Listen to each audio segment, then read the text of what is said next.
I have had over 50 fights with some of the best strikers in the world. I've probably sparred easily with over 1,000 people. With all that in mind, what do you think is the scariest person for me to face? What attribute do they have which makes sparring them or fighting them a nightmare?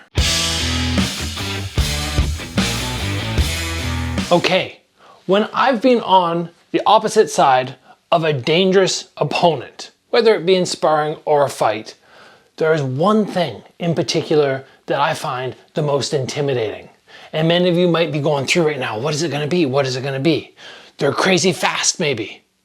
Or they hit so darn hard. Or their defense is so good, you can hardly land anything on them. Like there's a whole list of things which could invoke fear in somebody when you're in that striking competition situation. But for me, it's always been one thing. One thing where I go, oh, this is so frustrating and it's really messing up my game plan. I'm going to tell you what it is right off the bat, and then we're going to talk about how you go about drilling this for yourself. It is the ability to have awesome counters.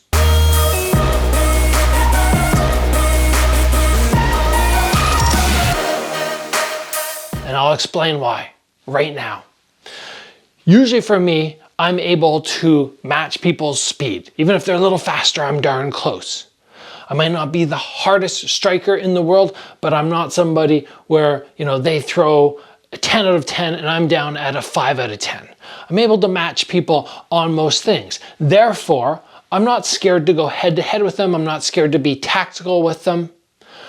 But when I get that person where I throw something and I get tagged for it, and then I decide, okay, I'm going to change up my tactic, and then I come in and I try something else and I get tagged for it.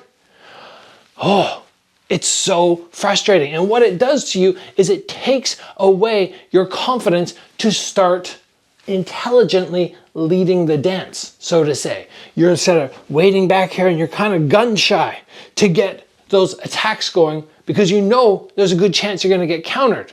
Now all of a sudden, everything is in this person's ball court.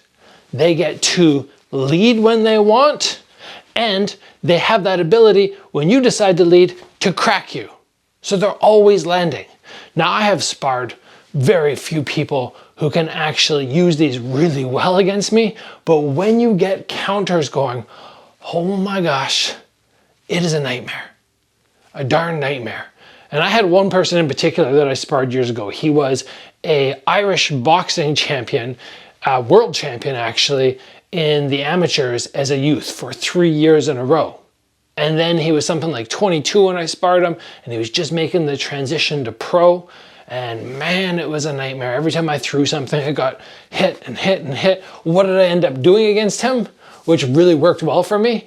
I put my guard up, I pressured forward, took some shots off the forearms, got his back to the ring ropes, and then from there, just did this sort of Mexican style boxing where I gave him nowhere to run and just beat down to the body. Yes, took some counters, and I just did that.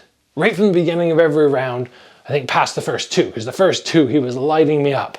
Then round 3, 4, and 5, I was like, okay, no more of this long range game, no trying to fake and throw because I'm getting tagged. Just put the hands up and just move in and then just work from here. I ended up making him quit after 5 rounds. They're just like, no, no more, we're good. But those first 2 rounds were a nightmare. And you want to have that ability to counter if you want to have the ability to change your opponent's game plan. Now we're going to touch on some ways to increase your counter skills.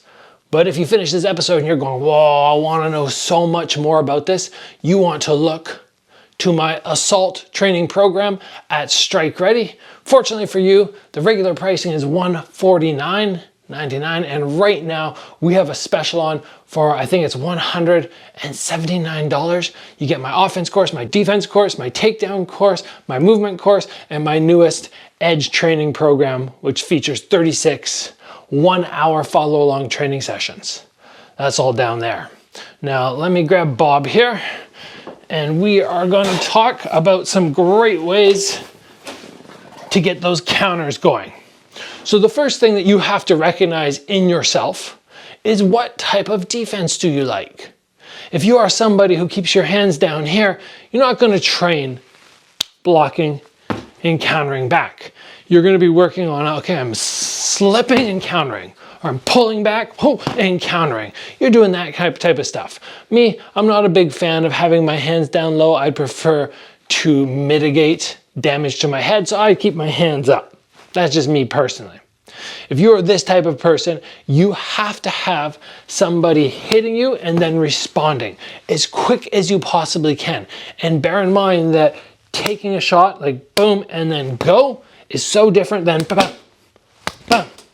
That training ability is so important. And if you don't have somebody at the gym who's able to help this with you, you can even have somebody at home, your girlfriend, your wife. All they need to do is stand behind you. They're just going to stand behind you. You're going to have your hands up, and from behind, they're just going to do this. Tap or tap. They're going to tap one of your two hands. And as soon as you feel that impact, you just feel boom, you can fire off the opposite arm or boom off the same arm. What are we trying to train here? We're going for that reaction time.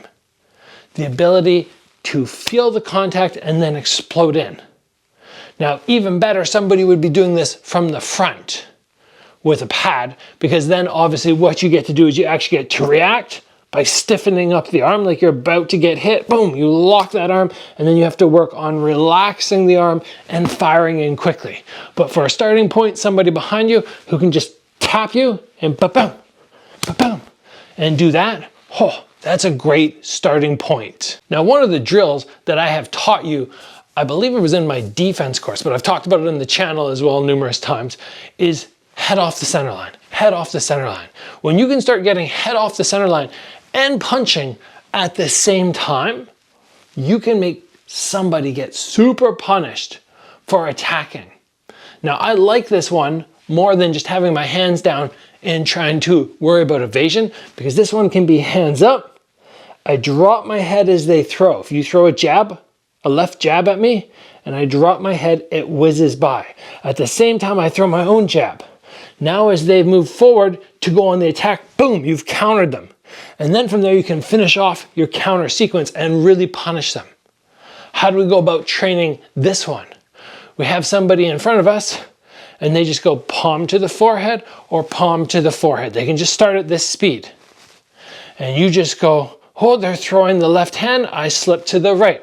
Or they throw the right hand, I slip to the left, but then you start trying to time your own punch.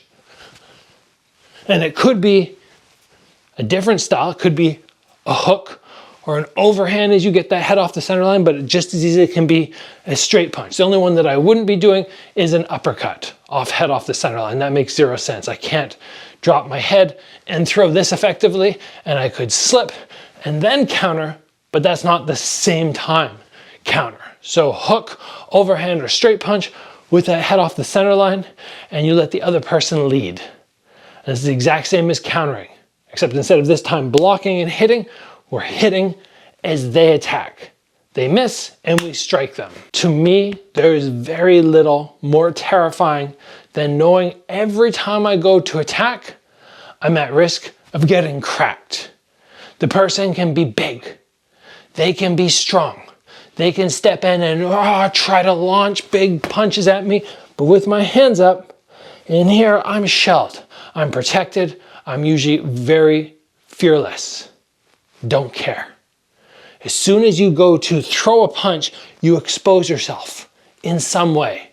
And knowing that, okay, every time I have to go on the offense, I might get tagged, there's not much worse than that in the ring or the cage or the pit, where you don't want to take damage.